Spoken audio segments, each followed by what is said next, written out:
themselves. I don't know what future social networks are exactly. I do know on a shallow level, it does feel good when somebody clicks like on something.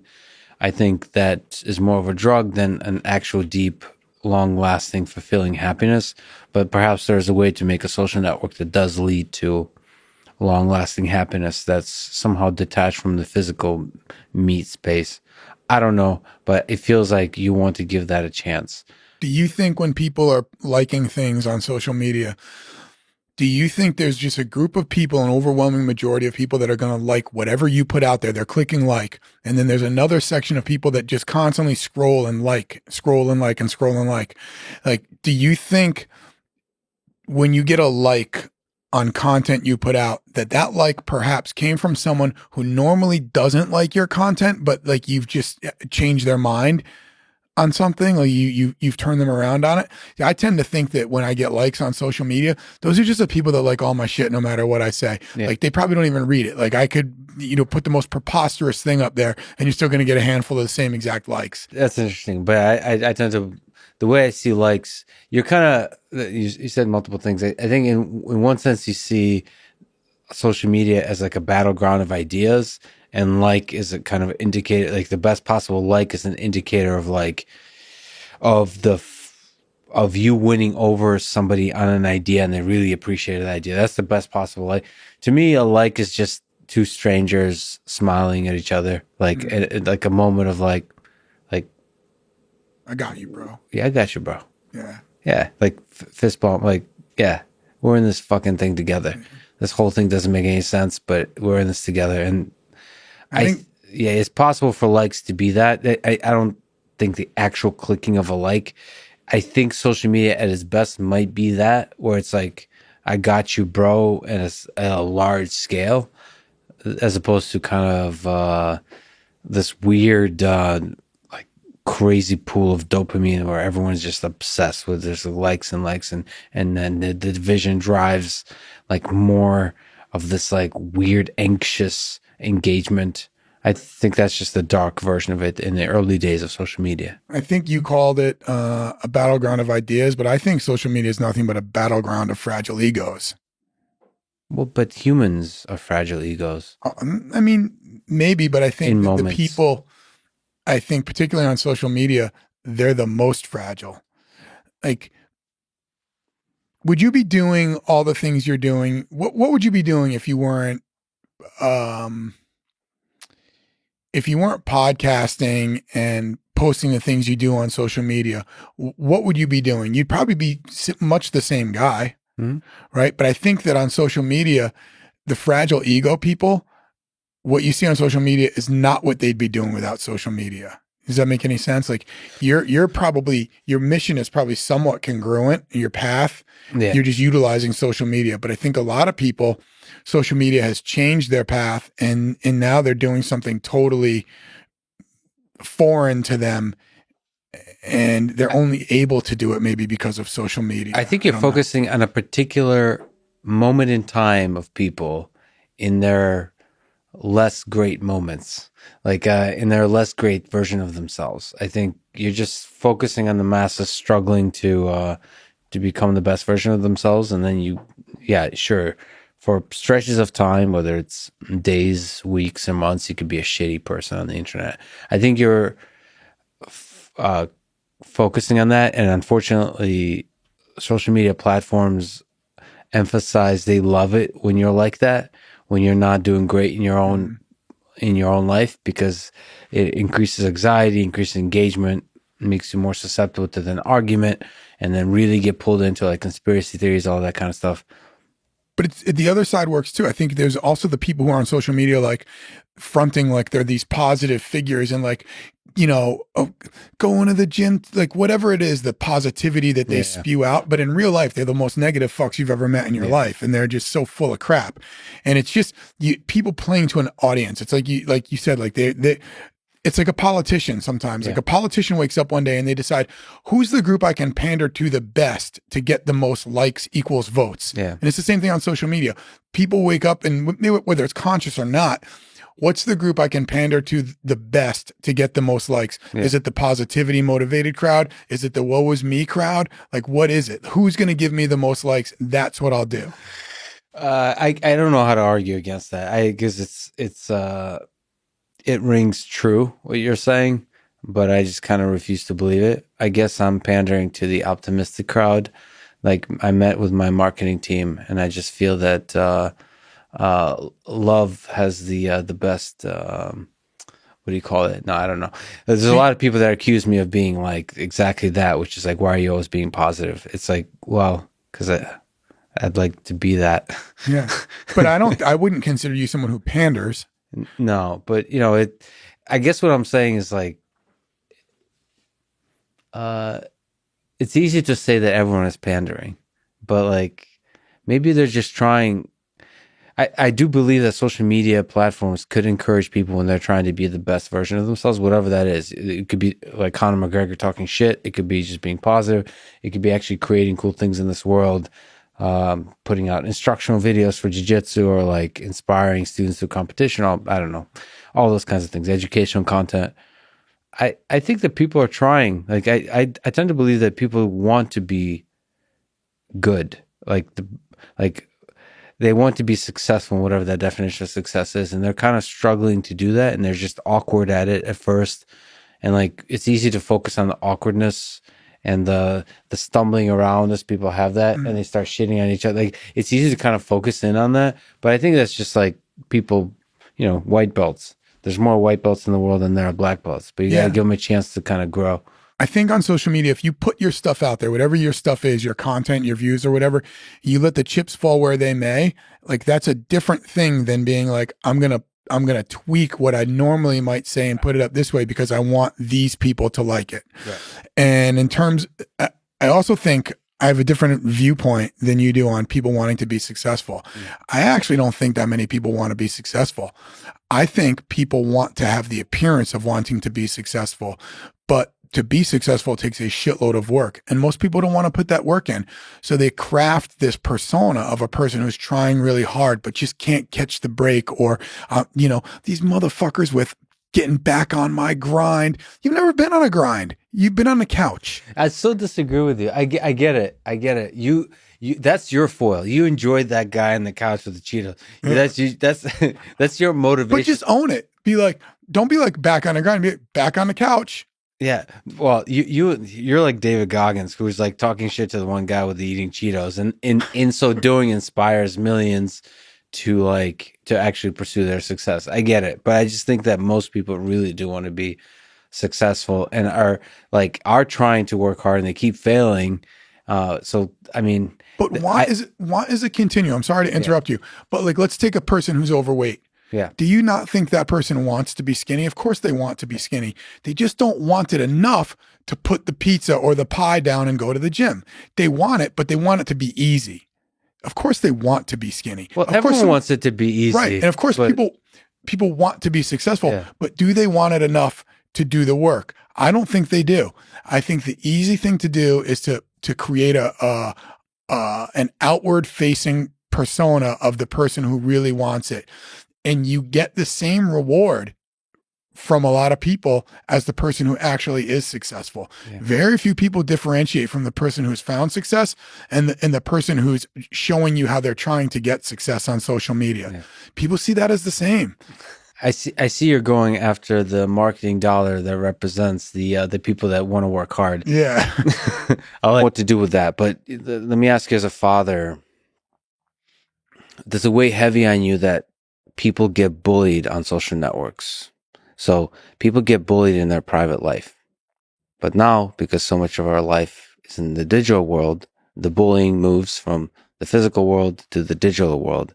So you're now creating a platform on which bullying happens. And some of that bullying can lead to damage to mental health. And some of that bullying can lead to depression, even suicide.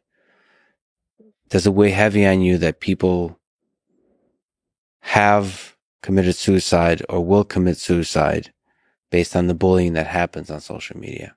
Yeah, I mean, this is there's a set of harms that we basically track and build systems to fight against. And bullying and self-harm are, these are some of the biggest things that we are most focused on.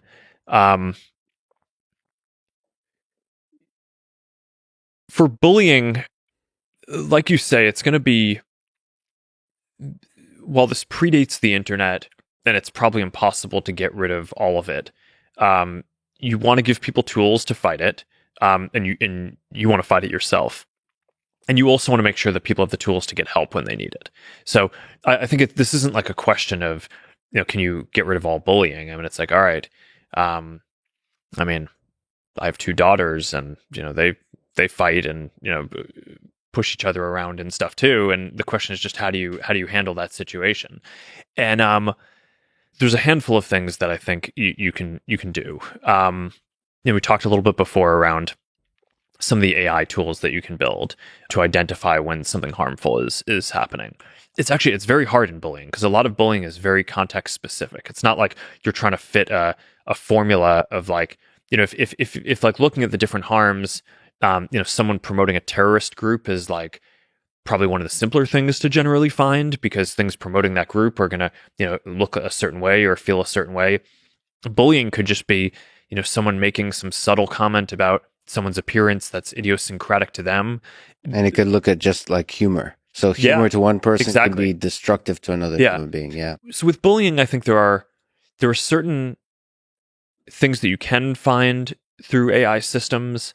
But I think it is increasingly important to just give people more agency themselves. So we've done things like making it so people can turn off comments or, take a break from, hearing from a specific person without having to signal at all that they're going to stop following them or kind of make some stand that, okay, I'm not friends with you anymore. Or I'm not following you. I just don't want to hear about this, but I also don't want to signal at all publicly that, or to them that there's been an issue. And then you get to some of the more extreme cases like you're talking about where someone is thinking about self-harm or suicide. And there we've found that is a place where AI can identify a lot, as well as people flagging things. If people are expressing something that is potentially they're thinking of hurting themselves, those are cues that you can build systems in hundreds of languages around the world to be able to identify that. And one of the things that I'm actually quite proud of is we've built these systems that I think are clearly leading at this point that not only identify that, but then connect with local first responders and have been able to save, I think at this point, it's, in thousands of cases, be able to get first responders to people through these systems who really need them. Because of specific plumbing that we've done between the AI work and being able to communicate with local first responder organizations. And we're rolling that out in more places around the world. And I think the team that worked on that just did awesome stuff. So I think that's a long way of saying, yeah, I mean, this is a heavy topic, and you want to attack it in a bunch of different ways. And also kind of understand that some of nature is for people to do this to each other, which is unfortunate, but you can give people tools and build things that help. It's still one hell of a burden, though. A platform that allows people to fall in love with each other is also by nature going to be a platform that allows people to hurt each other. And when you're managing such a platform, it's difficult. And I think you spoke to it, but the psychology of that, of being a leader in that space, of creating technology that's playing in this space, like you mentioned, psychology, is really damn difficult. And the burden of that is just great. I just wanted to hear you speak to that point. I have to ask about the thing you've brought up a few times, which is making controversial decisions. Do you think that there's a lot to be done in the digital space? That's we mentioned sort of Wikipedia and knowledge. Don't you think there could be a lot of flourishing in the space of innovation, in terms of innovation in the digital space? Yeah, I mean, I'd like to see that. I think it's where a lot of the brain power went during the last couple of generations. because people who might previously have been building rockets or other kinds of sort of hard technologies ended up instead going into programming, computer science, which is understandable and great. We've got structural problems right now in the way social media works that are pretty severe. And so I certainly hope that we're not, 10 years from now, that we're not exactly where we are today when it comes to that stuff. We need to move on. The beautiful thing about problems is they show you how not to do things. Yeah. And they give opportunity to new ideas to flourish and to beat out the ideas of the old, which is a dream for me in to see new social media. Yeah. That beats out the ways of the old. So I tend to, you perhaps agree that it's impossible to do social media well. Oh, not at all. I mean, I listened to your interview with Jaron a couple of weeks ago, and I know Jaron, and we've talked about this, and he went hard on me. He basically said, like, it's impossible. In his very nice way. Well, the last time I kind of paid attention to Jaron's thoughts on it, he was thinking in terms of that basically there should be, micropayments, such that by clicking the like button on something, I'm essentially giving valuable intellectual property to Facebook or Twitter or whatever. It's not a very large amount of IP, but it's definitely a transfer of information that when they aggregate it is beneficial to them. So, and now I do remember that he on his interview with you was talking about what, data unions or yeah. Those are a lot of interesting ideas, but for me, the biggest disagreement was in the level of cynicism. He has a distrust and cynicism towards people in Silicon Valley being able to do these kinds of things. And I'm really, okay, when you have a large crowd of people that are doing things the wrong way, you should nevertheless maintain optimism, because what's important is to find the one person in that room that's going to do things the right way. Cynicism is going to completely silence out the whole room. So he was saying, I've been here a long time. Oh yeah. I've known, I understand like how these folks work. They think they're gods and they know the right way to do things, and they will tell you how to do those things. And that kind of hubris is going to always lead you astray when you are the one who's engineering the algorithms. And there's a lot of deep truth to that, because algorithms are powerful, and many people, when given power, do not do the best of things. I mean, what is it, the old Lincoln line, if you want to test a man's character, give him power. Yeah. Yes, but that doesn't mean that some people are not able to handle the power, that some people are not able to come up with good ideas that create better social media. Yeah, I didn't interpret Jaron's statements as being entirely cynical and hopeless. I mean, he's definitely raising, issues of concern. But he wouldn't be out, writing the books that he's written and talking about this stuff if he didn't think there was a way. If he didn't think there was hope. Yeah. And part of it, as you probably know with Jaron, he just loves a good argument. Yeah. He just loves to have a little bit of fun. Rewards. So talking about a pack that's not at all healthy or good, but in fact is often toxic, social media. So you're one of my favorite people on Twitter and Instagram to sort of just both the comedy and the insight and just fun. How do you prevent social media from destroying your mental health? I haven't. It's the next big epidemic, isn't it? I don't think I have. I don't think. Is moderation the answer? What? Maybe, but you can do a lot of damage in a moderate way. I mean, I guess, again, it depends on your goals, and I think for me, the way that my addiction to social media, I'm happy to call it an addiction. I mean, and I define it as an addiction because it stops being a choice. There are times I just reach over and I'm like, that was Yeah, that was weird. Well, that was weird. I'll be driving sometimes and I'll be like, oh my God, my arm just went to my phone, you know? I can put it down. I can take time away from it. But when I do, I get antsy. Yeah. I get restless, irritable, and discontent. I mean, that's kind of the definition, isn't it? So I think by no means do I have a healthy relationship with social media. I'm sure there's a way to, but I think I'm especially a weirdo in this space because it's easy to conflate. Is this work? Is this not? I can always say that it's for work. Right. You know? But I mean, don't you get the same kind of thing as you get from when a room full of people laugh at your jokes? Because I see, especially the way you do Twitter, it's an extension of your comedy in a way. So I took a big break from Twitter though.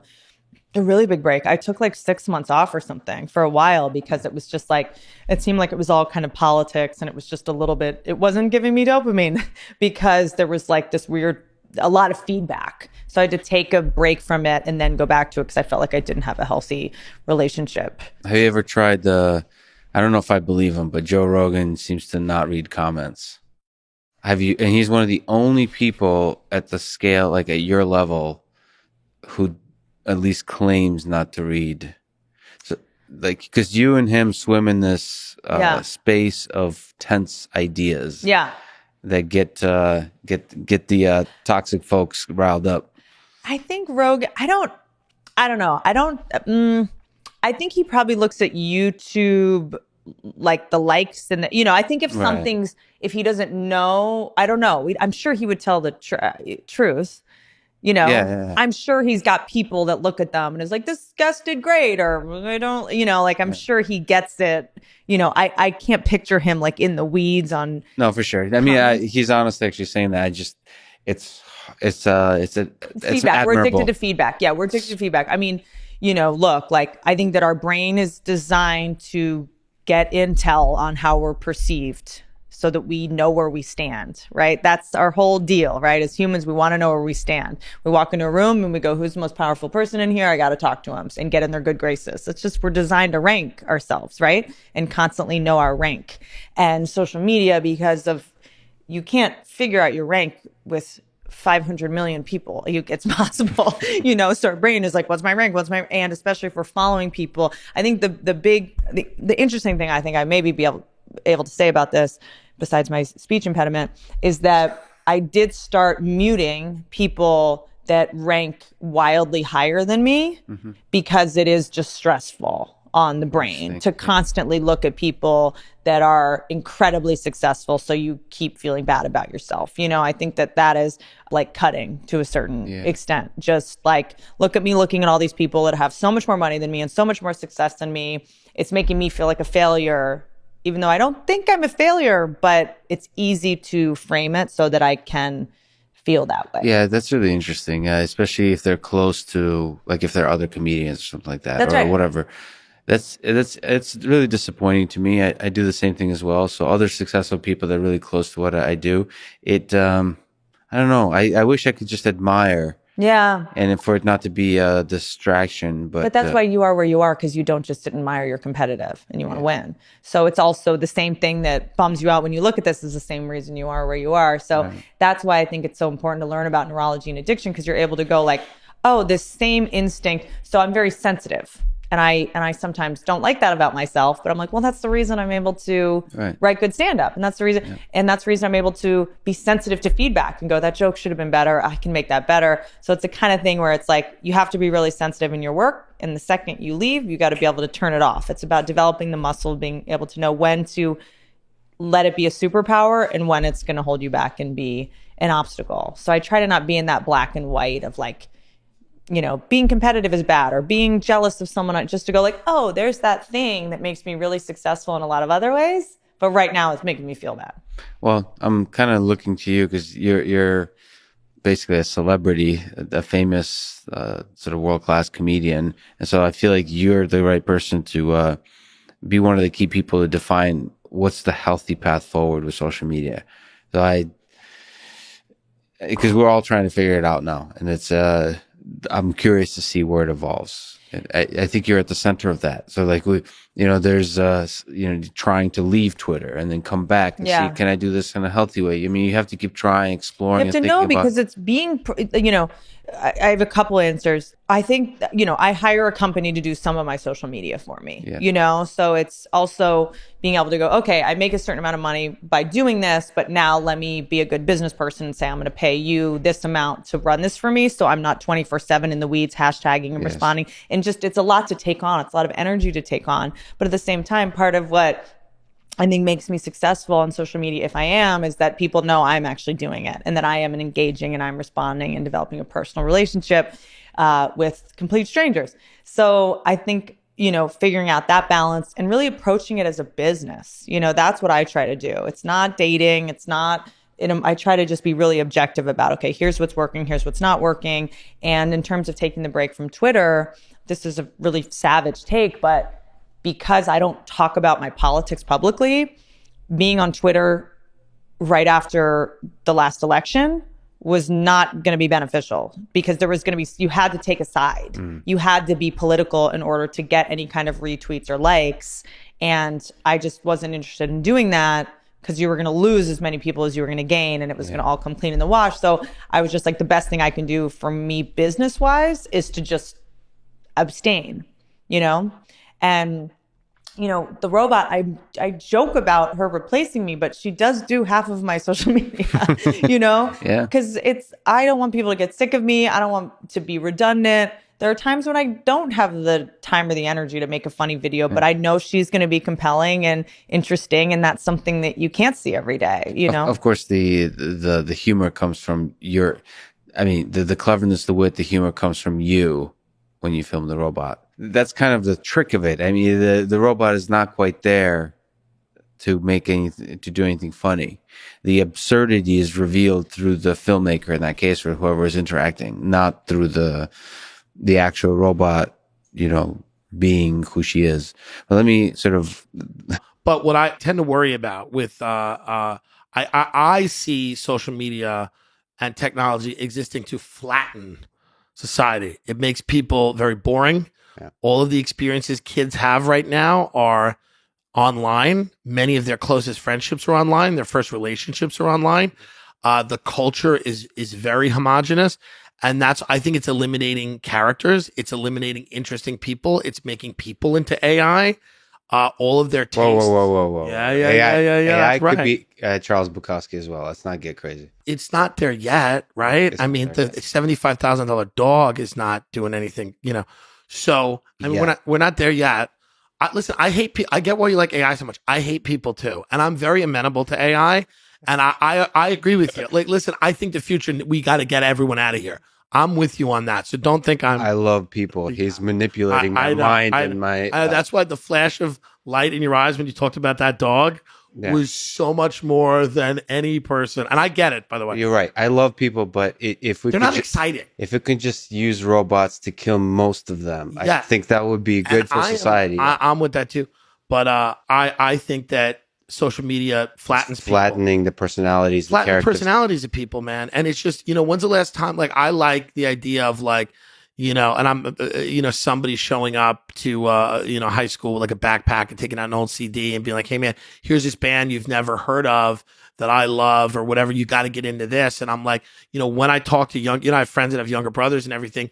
And I know that the dominant culture was always dominant. I'm not an idiot, but like, I feel like it's harder to be unique and original now, because so much of what's promoted is just this way to kind of corral people into believing and thinking a certain set of ideals that's constantly shifting and evolving.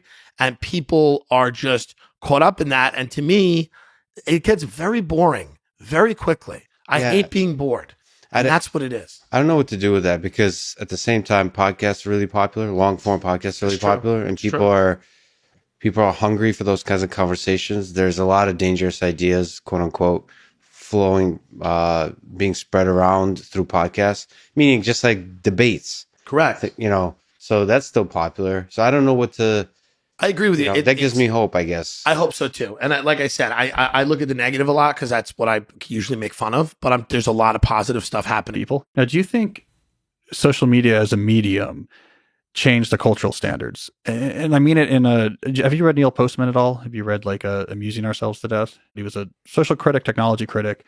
and wrote a lot about sort of technological determinism. So the ways, which is a really influential idea to a lot of my work, which is actually a little out of fashion right now in academia, but the ways that the properties and presence of technologies change things about humans in a way that's not really intended or planned by the humans themselves. And that book is all about how different communication medium, like fundamentally just change the way the human brain understands and operates. And so he sort of gets into what happened when the printed word was widespread and how television changed it. And this was all pre-social media. But this is one of these ideas I'm having is like what to the degree to which, and I get into it sometimes on my show, I get into a little bit, like the degree to which like Twitter in particular just changed the way that people conceptualized what, for example, debate and discussion was. Like it introduced a rhetorical dunk culture where it's sort of more about tribes not giving ground to other tribes. And it's like, it's a complete, there's different places and times when that type of discussion was thought of differently, right?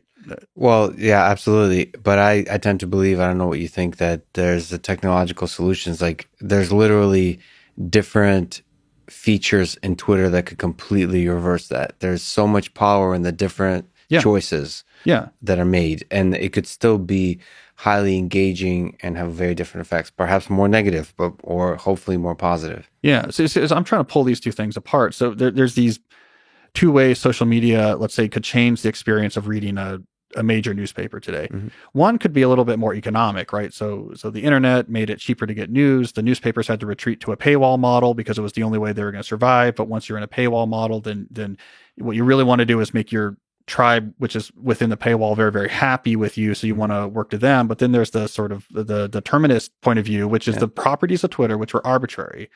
Jack and Evan just, whatever, let's just do it this way, influenced the very way that people now understand and think about the world. So the one influenced the other, I think. Yeah. They kind of started adjusting together. I did this thing. I mean, I'm trying to understand this. Part of the I've been playing with the entrepreneurial idea. There's a very particular dream I've had of a startup that this is a longer term thing that has to do with artificial intelligence. But more and more, it seems like there's some trajectory through creating social media type of technologies, very different than what people are thinking I'm doing. But it's a kind of challenge to the way the Twitter is done. But it's not obvious what the best mechanisms are to still make an exceptionally engaging platform. Like Clubhouse is very engaging and not have any other negative effects. For example, there's Chrome extensions that allow you to turn off all likes and dislikes and all of that from Twitter. So all you're seeing is just the content. Yeah. On Twitter, that to me that's not a compelling experience at all, because I would argue I still need the likes to know what's a tweet worth reading. Yeah. Because I don't only have a limited amount of time, so I need to know what's valuable. It's like Yelp reviews on tweets or something. Yeah, exactly. But I've turned off on, for example, on my account on YouTube, I wrote a Chrome extension that turns off all likes and dislikes and just views. Yeah. So I don't know how many views the video gets and so on, unless it's on my phone. But did you take off the recommendations? No. On YouTube, some people, the distraction for YouTube is a big one for people. Yeah. No, I'm not worried about the distraction because I'm able to control myself on YouTube. You don't rabbit hole. No, I don't rabbit hole. So you have to know your demons or your addictions or whatever. Yeah. On YouTube, I'm okay. I don't keep clicking. The negative feelings come from seeing the views on stuff you've created. Oh, so you don't want to see your views. Yeah. So like I'm just like speaking to the things that I'm aware of myself that are helpful and things that are not helpful emotionally. Yeah. And I feel like we need to create actually tooling for ourselves that's not me with JavaScript, but anybody is able to create, sort of control the experience that they have. Yeah. Well, so my big unified theory on social media is I'm very bearish on the big platforms having a long future. You are. I think the moment of 3 or 4 major platforms is not going to last, right? So I don't know. Okay, this is just perspective, right? So you can start shorting these stocks on my. Don't tell. It's not financial advice. Yeah. Don't do Robinhood. So here's. I think the big mistake the major platforms made is when they took out the network effect advantage, right? So the original pitch, especially of something like Facebook or Instagram, was the people you know are on here, right? So like what you use this for is you can connect to people that you already know. This is what makes the network useful. So therefore the value of our network grows quadratically with the number of users. And therefore it's such a head start that there's no way that someone else can catch up. But when they shifted and when Facebook took the lead of say, we're going to shift towards a newsfeed model, they basically said, we're going to try to, in the moment, get more data and get more likes. Like what we're going to go towards is actually just seeing interesting stuff, like seeing diverting information. So people took this social internet impulse to connect to people digitally to other tools like group text messages and WhatsApp and stuff like this, right? So you don't think about these tools as, oh, this is where I connect with people. Once it's just a feed that's kind of interesting, now you're competing with everything else that can produce interesting content that's diverting. And I think that is a much fiercer competition because now, for example, you're going up against podcast, right? I mean, like, okay, I guess, the Twitter feed is interesting right now, but also a podcast is interesting or something else could be interesting too. I think it's a much fiercer competition when there's no more network effects, right? And so my sense is we're going to see a fragmentation into what I call long tail social media, where if I don't need everyone I know to be on a platform, then why not have 3 or 4 bespoke platforms I use where it's 1,000 people and we're all interested in, whatever, AI or comedy. And we've perfected this interface and maybe it's like Clubhouse, it's audio or something. And we all pay $2 so we don't have to worry about attention harvesting. And that's going to be wildly more entertaining. Like, I mean, I'm thinking about comedians on Twitter. It's not the best internet possible format for them expressing themselves and being interesting. That you have all these comedians that are trying to like, well, I can do like little clips and little whatever. Like, I don't know if there was a long tail social media. This is where the comedians are, and there's podcasts and the comedians are on podcasts now. So this is my thought is that there's really no strong advantage to having one large platform that everyone is on if all you're getting from it is I now have different options for diversion and like uplifting and aspirational or whatever types of entertainment.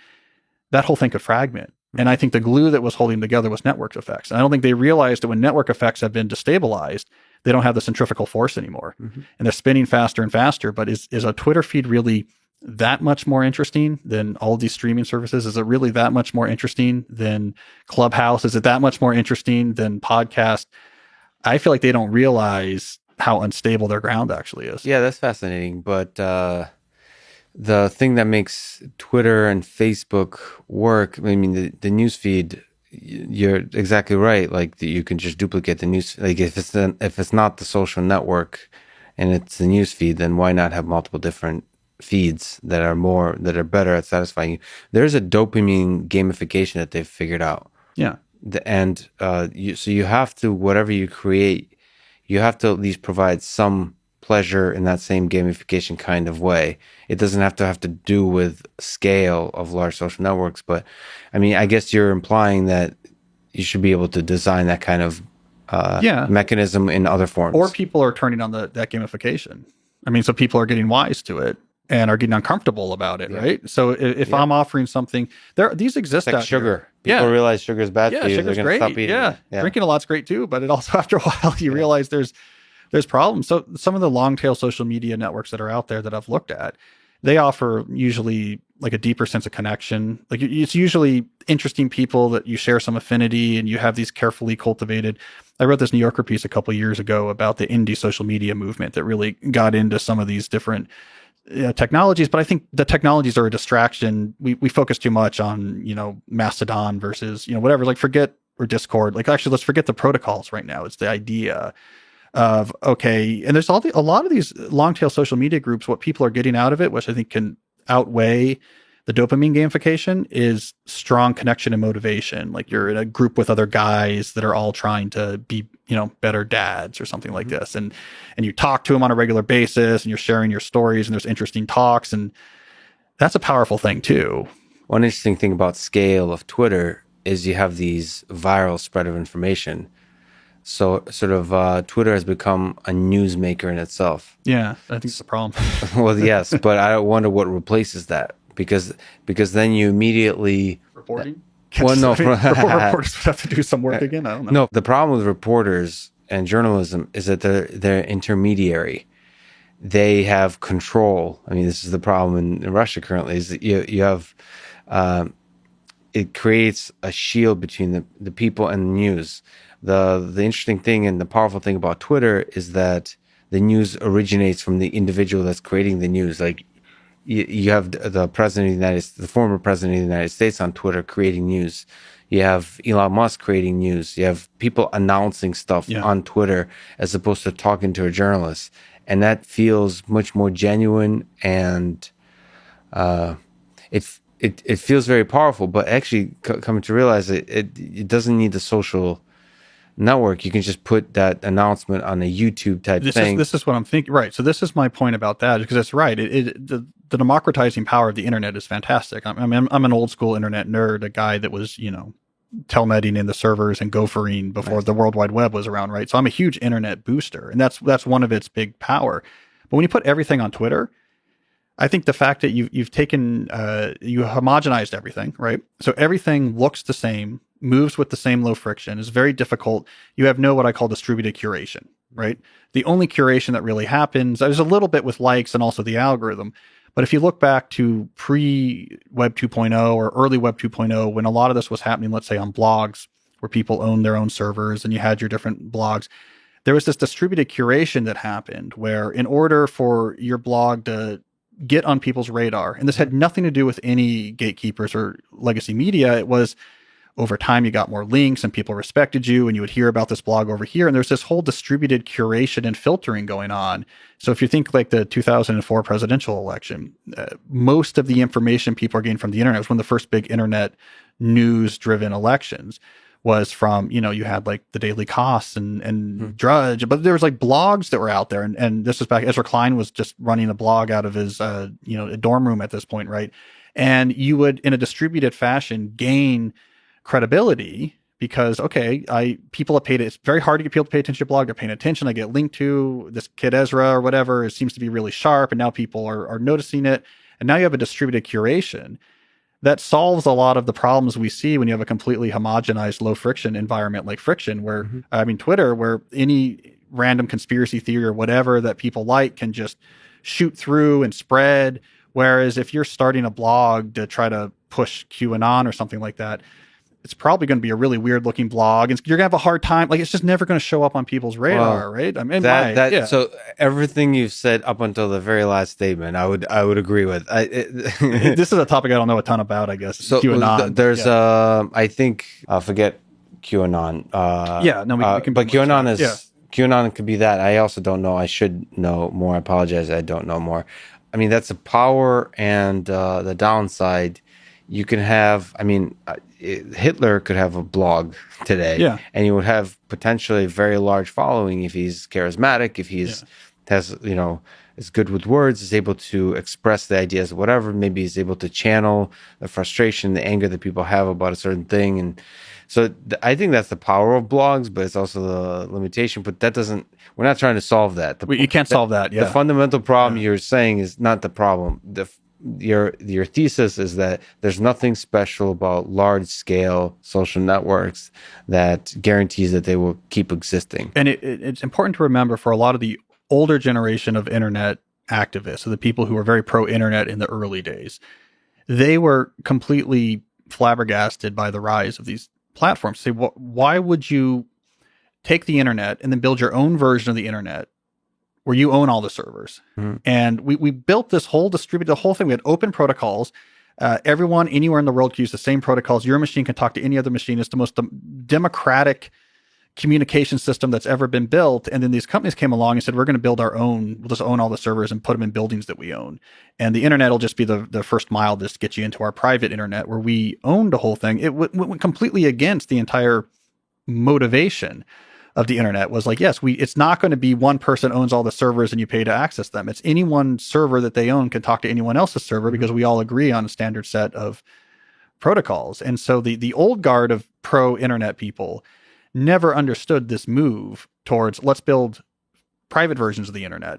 We'll build 3 or 4 private internets and that's what we'll all use. It was the opposite, basically. Well, it's funny enough, I don't know if you follow, but Jack Dorsey's also is a proponent and is helping to create fully distributed versions of Twitter, essentially a thing that would potentially destroy Twitter. Yeah. But I think there might be financial like business cases to be made there. I'm not sure, but that seems to be another alternative as opposed to creating a bunch of like the long tail, creating like the ultimate long tail of like fully distributed. Yeah, which is what the internet is. But that's sort of when I'm thinking about long tail social media, I'm thinking it's like the tech's not so important.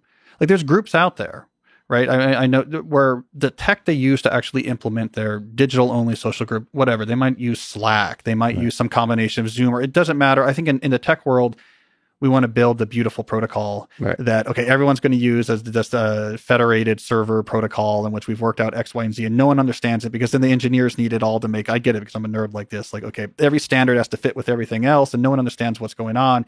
Meanwhile, you have this group of bike enthusiasts that are like, yeah, we'll just jump on a Zoom and have some Slack and put up a blog. The tech doesn't really matter. Like we built the world with our own curation, our own rules, our own sort of social ecosystem that's generating a lot of value. I don't know if it'll happen. There's a lot of money at stake with obviously these large, but I just think look how quickly Americans left Facebook, right? I mean, Facebook was savvy to buy other properties and to diversify, right? But how quick did that take for just standard Facebook newsfeed? Everyone under the age of something were using it and no one under a certain age is using it now. It took like 4 years. I mean, this stuff is really... I believe people can leave Facebook overnight. Yeah.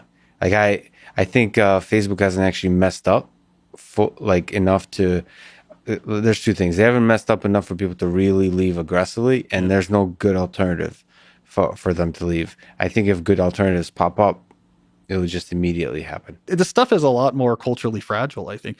I mean, Twitter's having a moment because it was feeding a certain type of, there's a lot of anxieties that was in the sort of political sphere anyways that Twitter was working with. Mm-hmm.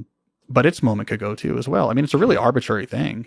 Short little things. And I read a Wired article about this earlier in the pandemic. Like, this is crazy that the way that we're trying to communicate information about the pandemic is all these weird arbitrary rules where people are screenshotting pictures of articles that are part of a tweet thread where you say /in under it. Like, we have the technology, guys, to like really clearly convey long form information to people. Like, why do we have these? And I know it's because it's the gamified dopamine hits, but what a weird medium. There's no reason for us to have these threads that you have to find and pin with you screenshot. I mean, we have technology to communicate better using the internet. I mean, why are epidemiologists having to do tweet threads? Well, because there's mechanisms of publishing that make it easier on Twitter. I mean, we're evolving as a species, and the internet is a very fresh thing. Yeah.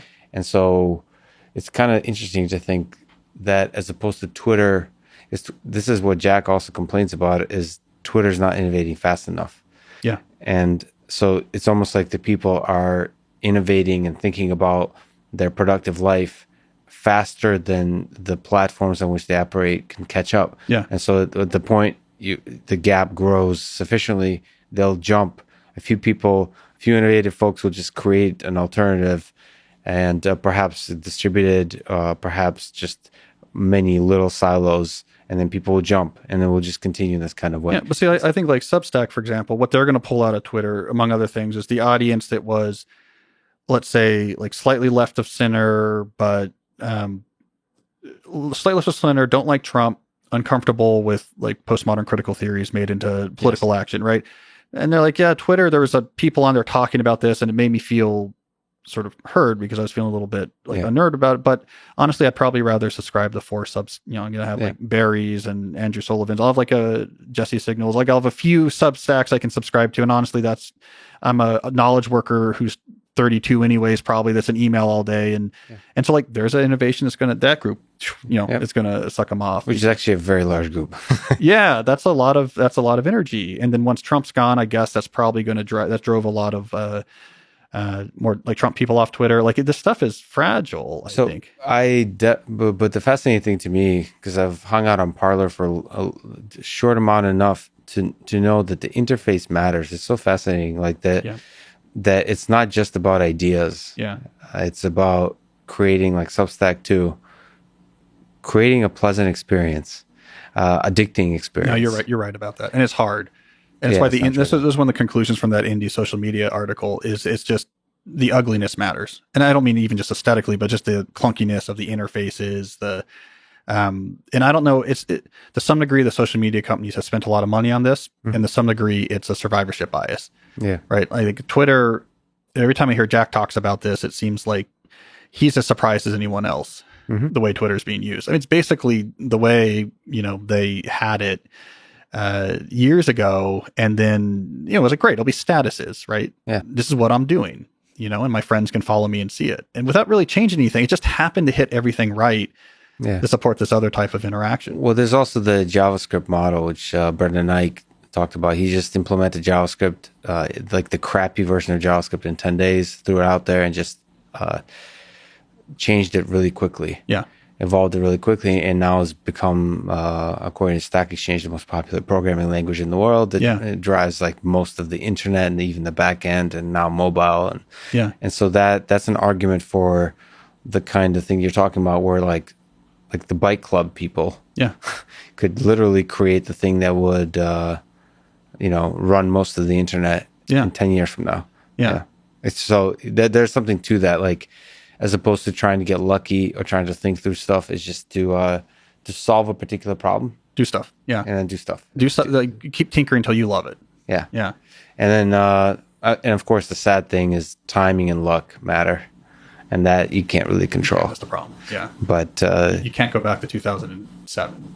Yeah. That's like the number one thing you could do to have a lot of success with a new platform is go back in time 14 years. So the thing you have to kind of think about is what's the totally new thing that 10 years from now would seem obvious. I mean, some people saying Clubhouse is that. There's been a lot of stuff like Clubhouse before, but it hit the right kind of thing. It's similar to Tesla, actually. What Clubhouse did is it got a lot of relatively famous people on there quickly, and then the other effect is like it's invite only. So like, all the smart, like famous people are on there. I wonder it's the FOMO. Like, fear that you're missing something really profound or exciting happening there.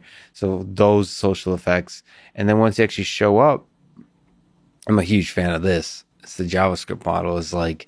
Clubhouse is so dumb, like so simple in its interface. Like you literally can't do anything except mute, unmute. There's a mute button, and there's a leave quietly button, and that's it. And it's kind of. I love single use technology. That sense, There's no there's no. It's just like trivial, and Twitter kind of started like that. Facebook started like that. But they've evolved quickly to add all these features and so on. And, I do hope Clubhouse stays that way. It'd be interesting. Or there's alternatives. I mean, even with Clubhouse, though, so one of the issues with a lot of these platforms, I think, is bits are cheap enough now that we don't really need a unicorn investor model. I mean, the investors need that model.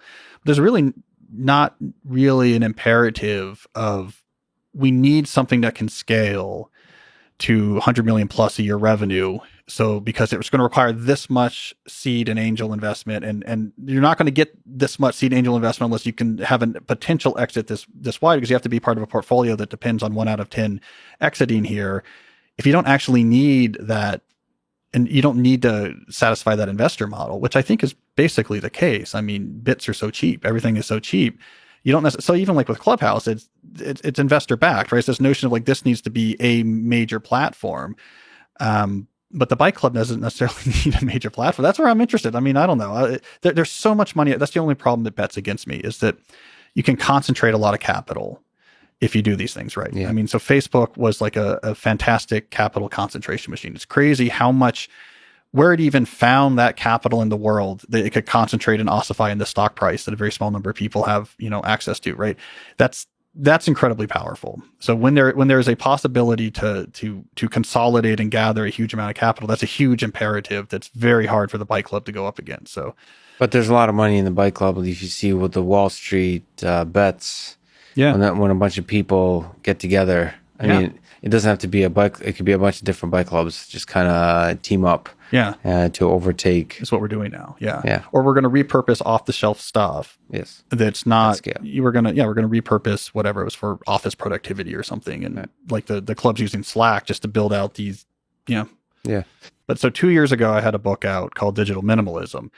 And one of the things I was recommending that people do is basically a 30-day fast, but from digital personal entertainment, social media, online videos, anything that captures your attention and dispels boredom. And people were thinking like, oh, this is a detox. Like, I just want to teach your body not to need the distraction or this or that. But it really wasn't what I was interested in. I wanted there to be space that you could listen to your boredom. Like, okay, I can't just dispel it. I can't just look at the screen, and revel in it a little bit and start to listen to it and say, what is this really pushing me towards? Mm-hmm. And you take the new stuff, the new technology off the table and sort of ask, what is this? What am I craving? Like, what's the activity equivalent of 2,000 calories of meat with a little bit of green beans on the side? And I had 1,700 people go through this experiment, like spend 30 days doing this. And it's hard at first, but then they get used to listening to themselves and sort of seeking out, what is this really pushing me towards? And it was pushing people towards connection. It was pushing people towards, I just want to go be around other people. It was pushing people towards high quality leisure activities. Like, I want to go do something that's complicated. And it took weeks sometimes for them to get in touch with their boredom. But then it completely rewired how they thought about, what do I want to do with my time outside of work? And then the idea is when you were done with that, then it was much easier to go back and completely change your digital life because you have alternatives, right? You're not just trying to abstain from things you don't like, but that's basically a listening to boredom experiment. Like, just be there with the boredom and see where it drives you when you don't have, the digital Cheez-Its. Okay, so if I can't do that, where is it going to drive me? Well, I guess I kind of want to go to the library, which came up a lot, by the way. A lot of people rediscovered the library, with physical books. So like, you can just go borrow them, and like there's like low pressure, and you can explore, and you bring them home, and then you read them, and you can like sit by the window and read them, and it's nice weather outside. And I used to do that 20 years ago. They're listening to boredom. So can you maybe elaborate a little bit on the different experiences that people had when they quit social media for 30 days? Like, is that, if you were to recommend that process, what is ultimately the goal? Yeah. Digital minimalism, that's my philosophy for all this tech. And it's working backwards from what's important. So it's, you figure out what you're actually all about, like what you want to do, what you want to spend your time doing. And then you can ask, okay, is there a place that tech could amplify or support some of these things? And that's how you decide what tech to use. And so the process is, let's actually get away from everything. Let's be bored for a while. Let's really spend a month really figuring out, what do I actually want to do? What do I want to spend my time doing? What's important to me? What makes me feel good? And then when you're done, you can bring back in tech very strategically to help those things, right? And that was the goal. That turns out to be much more successful than when people take a abstention only approach. So if you come at your tech life and say, whatever, I look at Instagram too much. Like, I don't like how much I'm on Instagram. That's a bad thing. I want to reduce this bad thing. So here's my new thing. I'm going to spend less time looking at Instagram, much less likely to succeed in the long term. So we're much less likely at trying to reduce this sort of amorphous negative because, in the moment, you're like, yeah, but it's not that bad. And it would be kind of interesting to look at it now. When you're instead controlling behavior because you have a positive that you're aiming towards, it's very powerful for people. Like, I want my life to be like this. Here's the role that tech plays in that life. The connection to wanting your life to be like that is very, very strong. And then it's much, much easier to say, yeah, like, using Instagram is not part of my plan for how I have that life. And I really want to have that life. So of course I'm not going to use Instagram. So it turns out to be a much more sustainable way to tame what's going on. So if you quit social media for 30 days, you kind of have to do the work. You have to do the work of thinking, like, what am I actually, what makes me happy in terms of these tools that I've previously used? And when you try to integrate them back, how can I integrate them to maximize the thing that actually makes me happy? Or what makes me happy unrelated to technology? Right. Like, what do I want my life to be like? Well, maybe what I want to do is be, like, outside in nature 2 hours a day and spend a lot more time, like, helping my community and sacrificing on behalf of my connections, and then have some sort of intellectually engaging leisure activity, like I'm reading or trying to read the great books and having more calm and seeing the sunset. Like, you create this picture, and then you go back and say, well, I still need my Facebook group because that's how I keep up with my cycling group. But Twitter is just, toxic. It's not helping any of these things. And, well, I'm an artist, so I kind of need Instagram to get inspiration, but if I know that's why I'm using Instagram, I don't need it on my phone. It's just on my computer, and I just follow 10 artists and check it once a week. Like, you really can start deploying. And it was the number one thing that differentiated in that experiment the people who ended up sustainably making changes and getting through the 30 days and those who didn't was the people who did the experimentation and the reflection. Like, let me try to figure out what's positive. They were much more successful than the people that just said, I'm sick of using my phone so much, so I'm just going to white knuckle it. Just 30 days will be good for me. I just gotta get away from it or something. It doesn't last. So you don't use social media currently. Yeah. Do you find that a lot of people going through this process will seek to basically arrive at a similar place to not use social media primarily? About half. Right. So about half when they went through this exercise, and these aren't quantified numbers, this is just, they sent me reports and yeah. That's pretty good though. So 1,700? Yeah. Yeah. So roughly half probably got rid of social media altogether. Once they did this exercise, they realized these things I care about, social media is not the tools that's really helping. Mm-hmm. The other half kept there were some things in their life where some social media was useful. Mm-hmm. But the key thing is, if they knew why they were deploying social media, they could put fences around it. So, for example, of those half that kept some social media, almost none of them kept it on their phone. Oh, interesting. Yeah. So you can't optimize if you don't know what it is, the function you're trying to optimize. So it's like this huge hack. It's like, once you know this is why I'm using Twitter, then you can have a lot of rules about how you use Twitter. And suddenly you take this cost benefit ratio and it goes like way from the company's advantage and then way over towards your advantage. It's kind of fascinating because I've been torn with social media, but I did this kind of process. I haven't actually done it for 30 days, which I probably should. I'll do it for like a week at a time and regularly, and thinking what kind of approach to Twitter works for me. I'm distinctly aware of the fact that I really enjoy posting once or twice a day, and at that time checking from the previous post.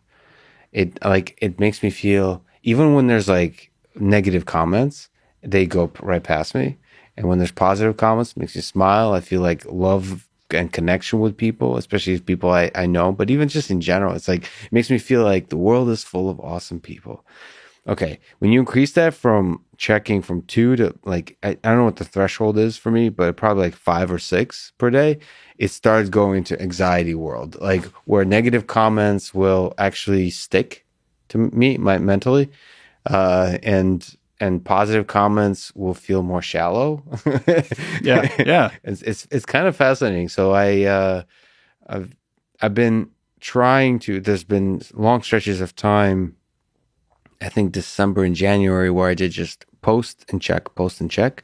That makes me really happy. Most of 2020, I did that. It made me really happy. Recently, I started I'll go. You go right back in like a drug addict, where you check it like, I don't know what that number is, but that number is high. Not good. You don't come out happy. No one comes out of a day full of Twitter celebrating humanity. And it's not even because I'm very fortunate to have a lot of just like positivity in the Twitter, but there's just a general anxiety. I wouldn't even say it's probably the thing that you're talking about with the context switching. It's almost like an exhaustion. I wouldn't even say it's like a negative feeling. It's almost just an exhaustion, to where I'm not creating anything beautiful in my life, just exhausted. Like an existential exhaustion. Exhaustion. But I wonder, do you think it's possible to use, from the people you've seen, from yourself, to use social media in the way I'm describing, in moderation? Or is it always going to become... When people do this exercise, you get lots of configurations. So for people that have a public presence, for example, like what you're doing is not that unusual. Okay, I post one thing a day and my audience likes it, and that's kind of it. Mm-hmm. But you've thought through, like, okay, this supports something I value, which is like having a sort of informal connection with my audience and being exposed to some sort of positive randomness. Yes. Okay, then you can say, if that's my goal, what's the right way to do it? Well, I don't need to be on Twitter on my phone all day. Maybe what I do is every day at 5, I do my post and check on the day.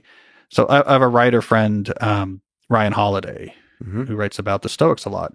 And he has this similar strategy. He posts one quote every day from usually from a famous Stoic and sometimes from a contemporary figure. And that's just what he does. He just post it, and it's a very positive thing. Like his readers really love it because it's just like a dose of inspiration. He doesn't spend time, he's never interacting with anyone on social media, right? But that's an example of, I figured out what's important to me, what's the best way to use tools to amplify it, and then you get advantages out of the tools. So like, I like what you're doing. I looked you up before, I looked up your Twitter feed before I came over here. I was curious. You're not on there a lot. No, I don't see you yelling at the incentives and just our natural biological, the dopamine rush of a like. No matter how, like I try to be very kind of Zen-like and minimalist and not be influenced by likes and so on. But it's probably very difficult to avoid that to some degree. Speaking at a small tangent of Twitter, how can Twitter be done better?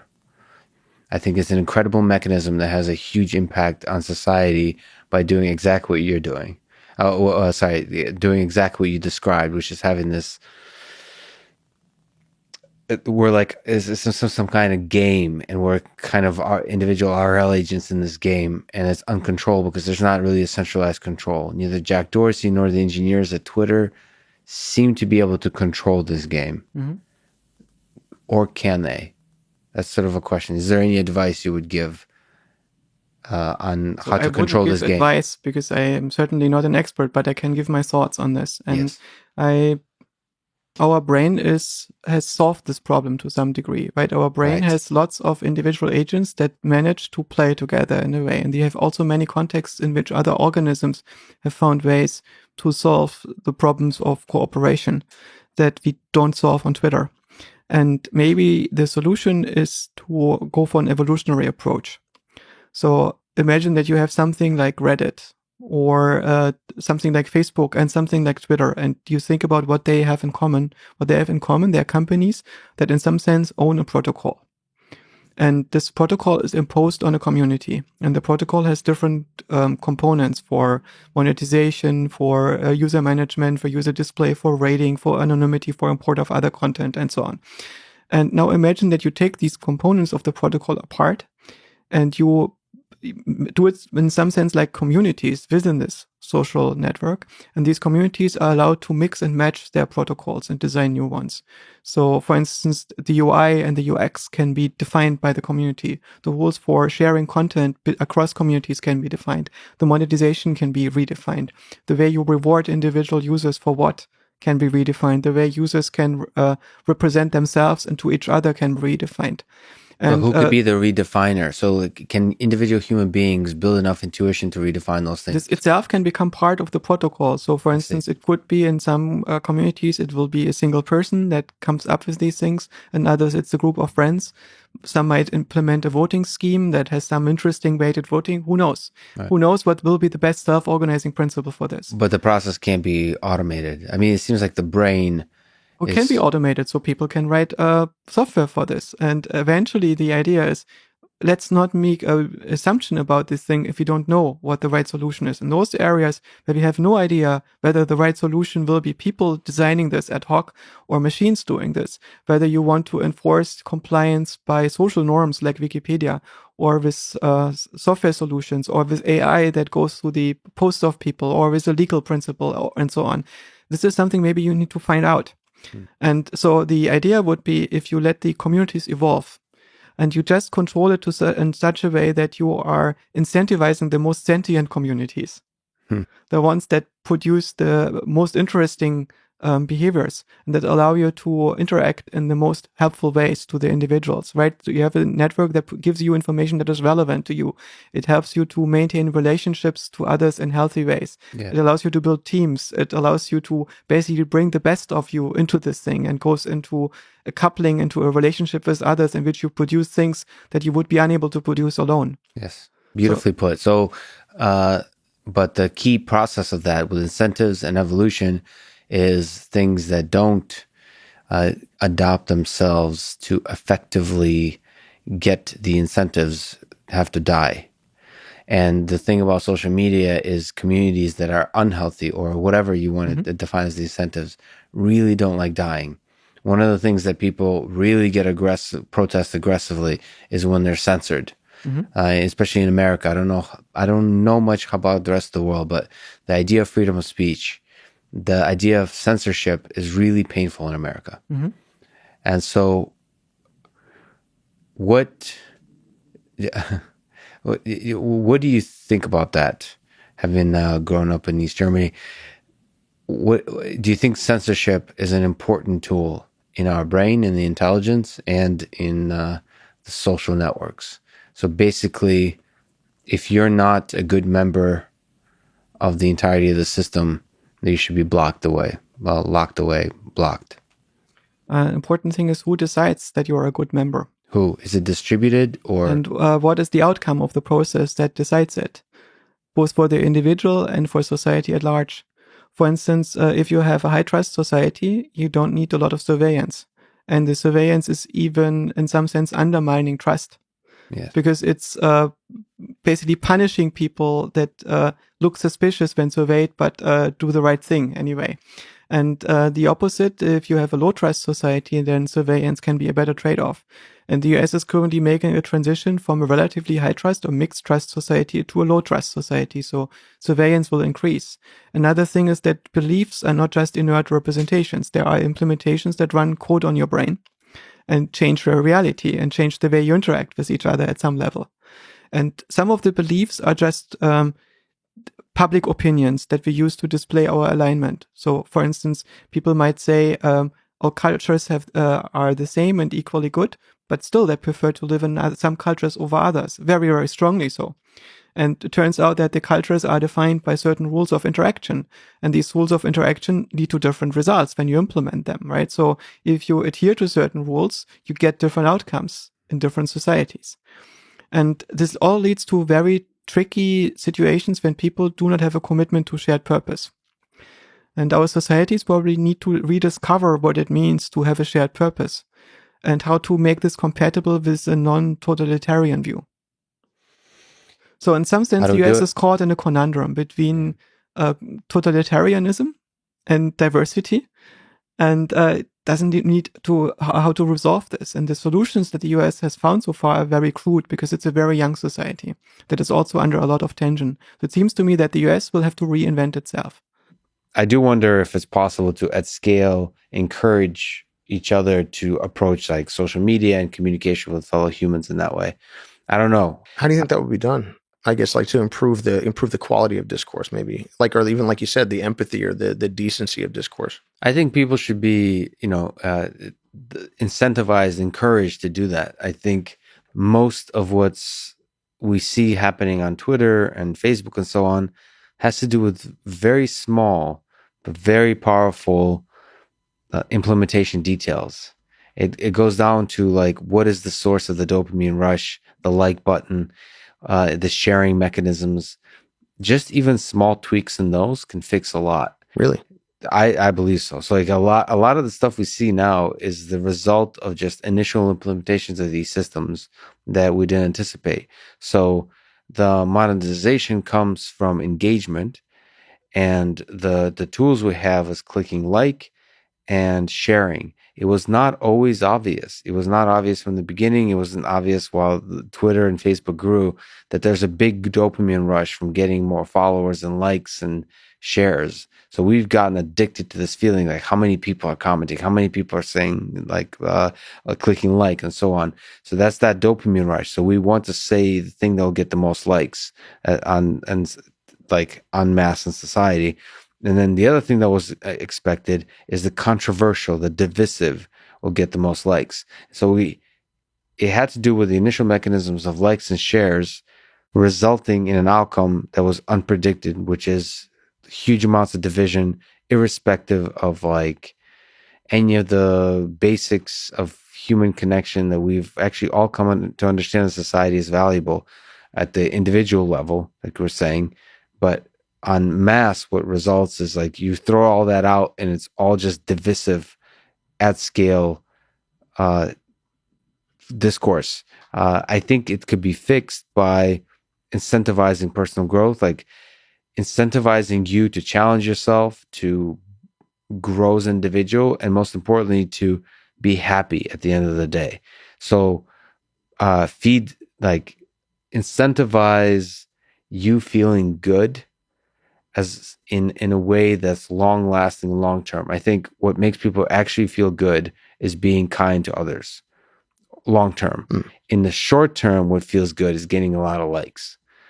And I think those are just different incentives that, if implemented correctly, you could just build social networks that would do much better. So do you think it comes from a structural perspective? I guess at what point does you mention you mentioned free will, and also you mentioned feeling good, and again working hard. I know that you have I guess was it a race or no, it's the Goggins thing. Yeah, it's 4x48 challenge where you run 4 miles every 4 hours for 2 days. That's awesome. Yeah, it's a bunch of the challenge of it isn't just the running. The running is very tough, but it's mostly the sleep deprivation because you're just training every 4 hours. But it's a struggle, right? But the struggle gives meaning, and ultimately, I guess so. How can we? Because you mentioned, like you said, adjusting things on like I guess like a programming level, almost base programming level, so that the interface is different for the user. Yeah. But at what point does the user have a responsibility to, as a man or a woman or a person, to just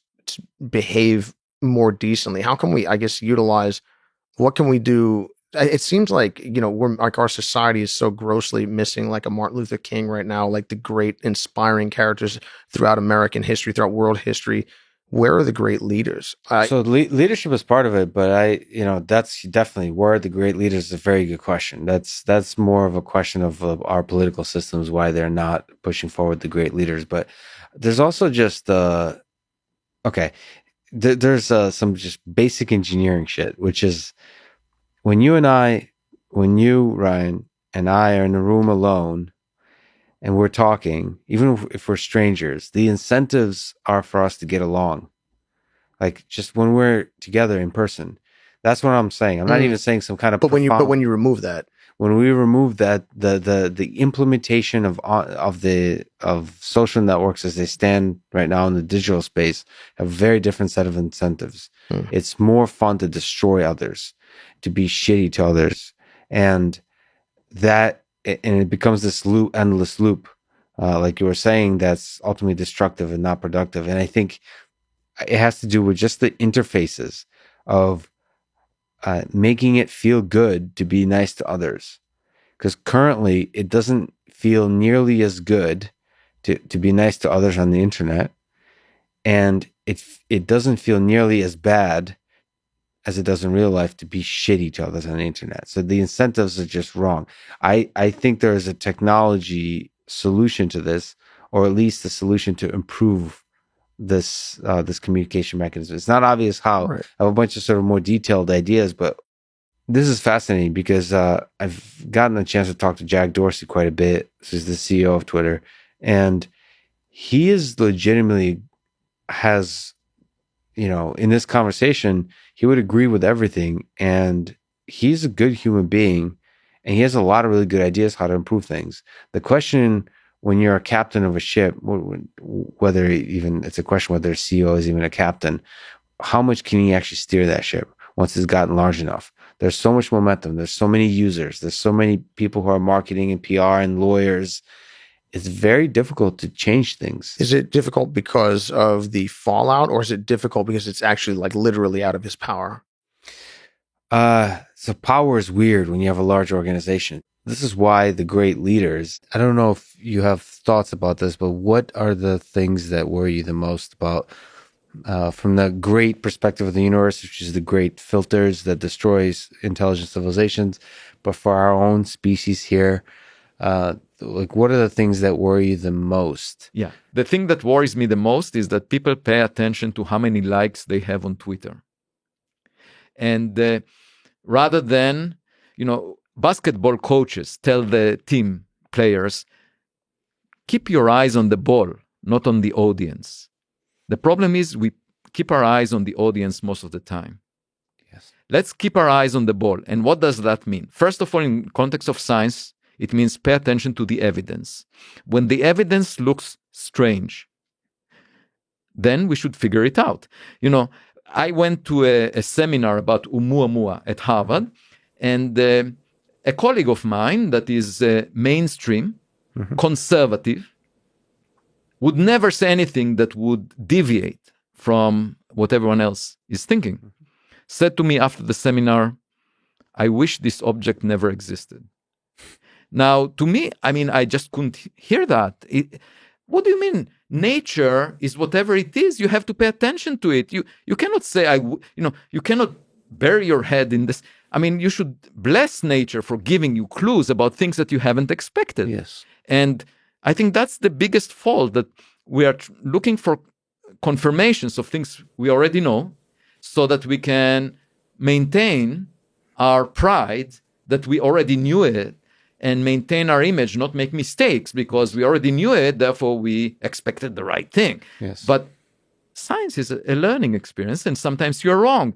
And let's learn from those mistakes. And what's the problem about that? Why do we have to get, prizes, and why do we get to be honored and maintain our image when the actual objective of science is learning about nature? Mm-hmm. And like you've talked about, anomalies in this case are not things that are unfortunate and to be ignored, are in fact gifts and should be the focus of science. Exactly, because that's the way for us to improve our understanding. If you look at quantum mechanics, nobody dreamed about it, and it was revolutionary, and we still don't fully understand it. It's a pain for us to figure out. So why do you? So I understand from the perspective of that's holding our science back.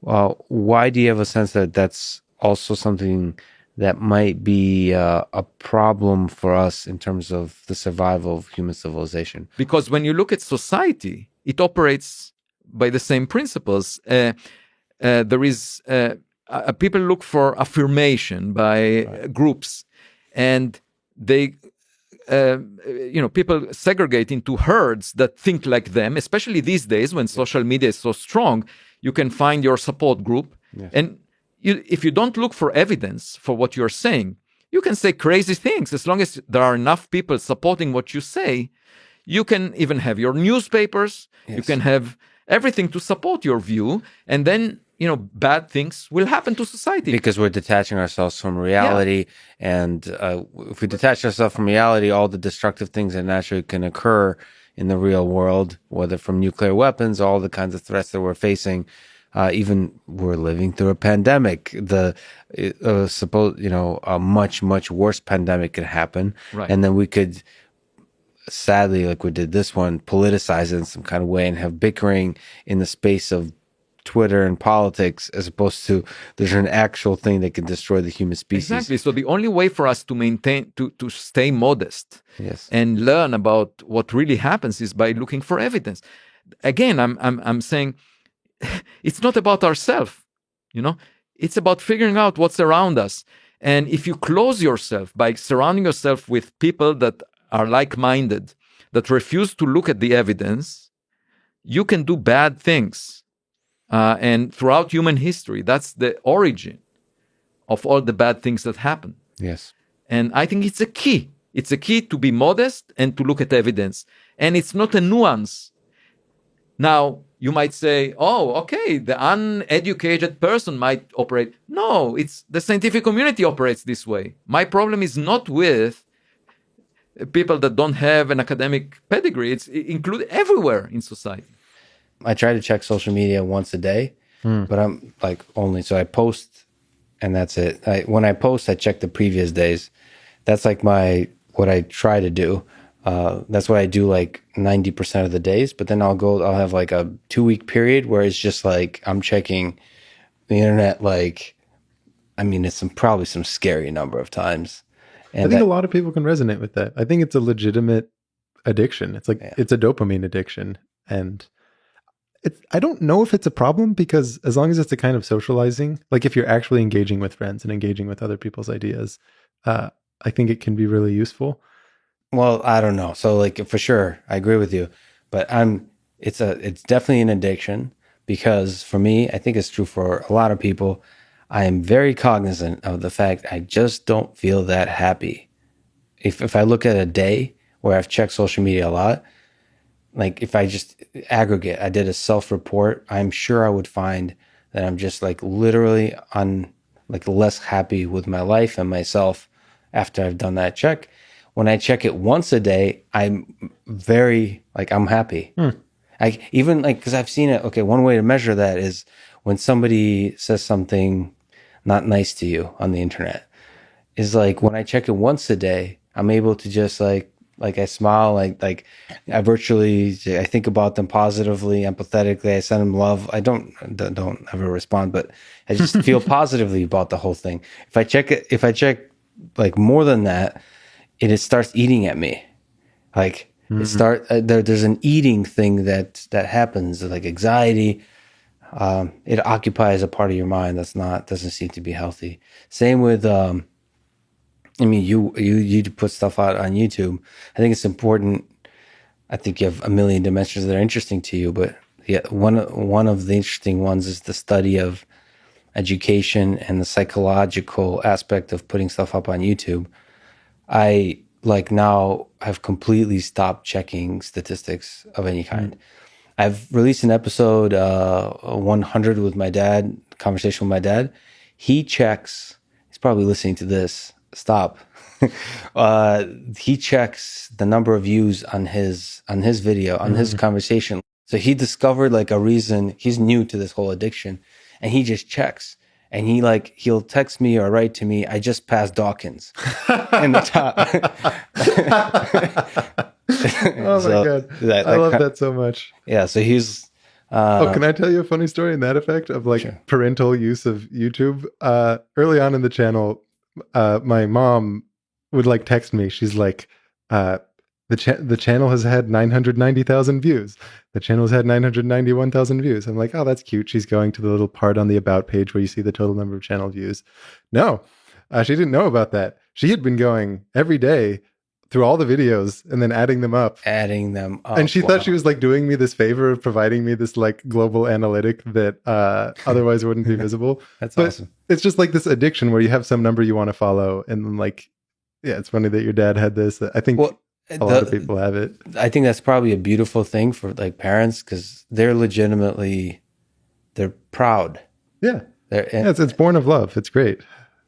The downside, I feel, one of them is this is one interesting experience that you probably don't know much about because comments on your videos are super positive. But people judge the quality of how something went. Like I see that with these conversations by the comments. Yeah. And I'm not talking about people in their 20s and their 30s. I'm talking about CEOs of major companies who don't have time. They literally, this is their evaluation metric. They're like, ooh, the comments seem to be positive. And that's really concerning to me. Most important lesson for any content creator to learn is that the commenting public is not representative of the actual public. Yeah. And this is easy to see. Ask yourself, how often do you write comments on YouTube videos? Most people will realize, I never do it. Some people realize they do, but the people who realize they never do it should understand that that's a sign the kind of people who are like you aren't the ones leaving comments. And I think this is important in a number of respects. In my case, I think I would think my content was better than it was if I just read comments because people are super nice. The thing is, the people who are bored by it, are put off by it in some way, are frustrated by it, usually they just go away.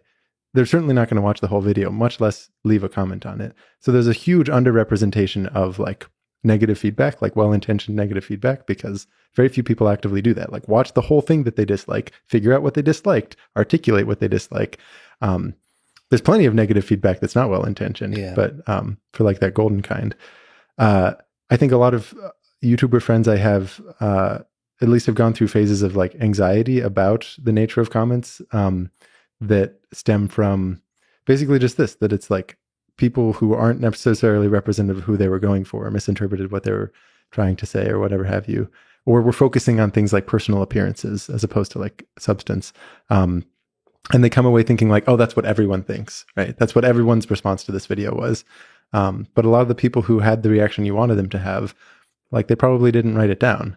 So very important to learn. It also translates to realizing that you're not as important as you might think you are, right? Because all of the people commenting are the ones who love you the most and are really asking you to create certain things, or mad that you didn't create a past thing. I don't know. I have such a problem. I have a very real problem with making promises about a type of content that I'll make and then either not following up on it soon or just like never following up on it. Yeah, you actually, last time we talked, I think I'm not sure, promised to me that you'll have music incorporated into your, like, I'll share with you a private link. But so there's an example of like what I had in mind. I like did a version of it, and I'm like, I think there's a better version of this that might exist one day. So it's now on the back burner. It's like it's sitting there.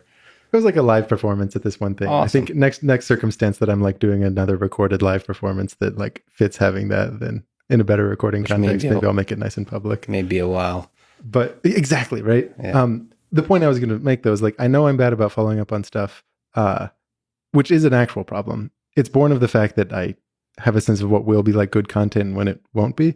But this can actually be incredibly disheartening because a ton of comments that I see are people who are like, frustrated, usually in a benevolent way that like I haven't followed through on like X and X, which I get, and I should do that. But what's comforting thought for me is that when there's a topic I haven't promised but I am working on and I'm excited about, it's like the people who would really like this don't know that it's coming and don't know to like comment to that effect. Yeah. And like the commenting public that I'm seeing is not representative of like who I think this other project will touch meaningfully. Yeah, so focus on the future, on the thing you're creating now, just like the art of it. One of the people is really inspiring to me in that regard because I've really seen it in person. Is Joe Rogan. He doesn't read comments, but not just that. He doesn't give a damn. He like legitimate. He's not like clueless about it. He's like, just like the richness and the depth of a smile he has when he just experiences the moment with you, like offline. You can tell he doesn't give a damn about like about anything, about what people think about, whether if it's on a podcast you talk to him or whether offline, about just, it's not there. Like what other people think, how even like what the rest of the day looks like is just deeply in the moment. Or like, especially like, is what we're doing going to make for a good Instagram photo or something like that? It doesn't think like that at all. I think for actually quite a lot of people, he's an inspiration in that way. But it was, and in real life, a show that you can be very successful, not giving a damn about comments. And it sounds bad not to read comments because it's like, well, there's a huge number of people who are deeply passionate about what you do. So you're ignoring them. Mm-hmm. But at the same time, the nature of our platforms is such that the cost of listening to all the positive people who are really close to you, who are incredible people, who've been, made a great community that you can learn a lot from. The cost of listening to those folks is also the cost of your psychology slowly being degraded by the natural underlying toxicity of the internet. Engage with a handful of people deeply rather than like as many people as you can in a shallow way. Yeah. I think that's a good lesson for social media usage. Like platforms Twitter, in general. Yeah. Like choose just a handful of things to engage with and engage with it very well in a way that you feel proud of, and don't worry about the rest. Honestly, I think the best social media platform is texting. That's my favorite. That's my go-to social media platform. Well, yeah, the best social media interaction is like real life, not social media, but social interaction. Well, yeah, no question there. I think everyone should agree with that. Which sucks because it's been challenged now with the current situation, and we're trying to figure out what kind of platform can be created that we can do remote communication that still is effective. It's important for education. It's important for just. That is the question of education right now. Yeah. AI systems, and you've spoken extensively how AI systems manipulate you within social networks. And that's the biggest problem. Isn't necessarily that there's advertisement that, social networks present you with advertisements that then get you to buy stuff. That's not the biggest problem. The biggest problem is they then manipulate you. They alter like your human nature to get you to buy stuff or to get you to do whatever the advertiser wants. Maybe you can correct me. Yeah, I don't see it quite that way, but we can work with that as an approximation. Sure. So I think the actual thing is even sort of more ridiculous and stupider than that, but that's okay. Let's. So my question is, let's not use the word AI. but how do we fix it? Oh, fixing social media. That diverts us into this whole other field, in my view, which is economics, which I always thought was really boring, but we have no choice but to turn into economists if we want to fix this problem, because it's all about incentives. But I've been around this thing since it started, and I've been in the meetings where the social media companies sell themselves to the people who put the most money into them, which are usually the big advertising holding companies and whatnot. And there's this idea that I think is kind of a fiction, and maybe it's even been recognized as that by everybody, that the algorithm will get really good at getting people to buy something. Because I think people have looked at their returns and looked at what happens, and everybody recognizes it's not exactly right. Mm-hmm. It's more like a cognitive access blackmail payment at this point. Like, just to be connected, you're paying the money. It's not so much that the persuasion algorithms. So Stanford renamed its program, but it used to be called Engage Persuade. Mm-hmm. The engage part works. The persuade part is iffy. But the thing is that once people are engaged, in order for you to exist as a business, in order for you to be known at all, you have to put money into. Oh, that's dark. Oh no, that's so not. It doesn't work, but they have to. But they're still. It's a giant cognitive access blackmail scheme at this point. So because the science behind the persuade part, it's not entirely a failure, but it's not what there's. We play make believe that it works more than it does. Mm-hmm. The damage doesn't come, honestly. As I've said in my books, I'm not anti-advertising. I actually think advertising can be demeaning and annoying and banal and ridiculous and take up a lot of our time with stupid stuff. Like, there's a lot of ways to criticize advertising that's accurate, and it can also lie and all kinds of things. However, if I look at the biggest picture, I think advertising, at least as it was understood before social media, helped bring people into modernity in a way that overall actually did benefit people overall. Mm. And you might say, am I contradicting myself because I was saying you shouldn't manipulate people? Yeah, I am probably here. I mean, I'm not pretending to have this perfect airtight worldview without some contradictions. I think there's a bit of a contradiction there. So, Well, looking at the long arc of history, advertisement has in some parts benefited society. Yeah, because it funded some efforts that perhaps. Yeah, I mean, I think like there's a thing where sometimes I think it's actually been of some use. Now, where the damage comes is a different thing, though. Social media, algorithms on social media have to work on feedback loops where they present you with stimulus. They have to see if you respond to the stimulus. Yeah. Now, the problem is that the measurement mechanism for telling if you respond in the engagement feedback loop is very, very crude. It's things like whether you click more, or occasionally if you're staring at the screen more, if there's a forward-facing camera that's activated, but typically there isn't. Mm-hmm. So you have this incredibly crude back channel of information. And so it's crude enough that it only catches sort of the more dramatic responses from you. And those are the fight or flight responses. Those are the things where you get scared or pissed off or aggressive or horny. These are these ancient, the sort of what are sometimes called the lizard brain circuits or whatever, these fast response, old evolutionary business circuits that we have that are helpful in survival once in a while, but are not us at our best. Mm-hmm. They're not who we want to be. They're not how we relate to each other. They're this old business. But so then just when you're engaged using those intrinsically, totally aside from whatever the topic is, you start to get incrementally just a little bit more paranoid, xenophobic, aggressive. You get a little stupid and like you become a jerk.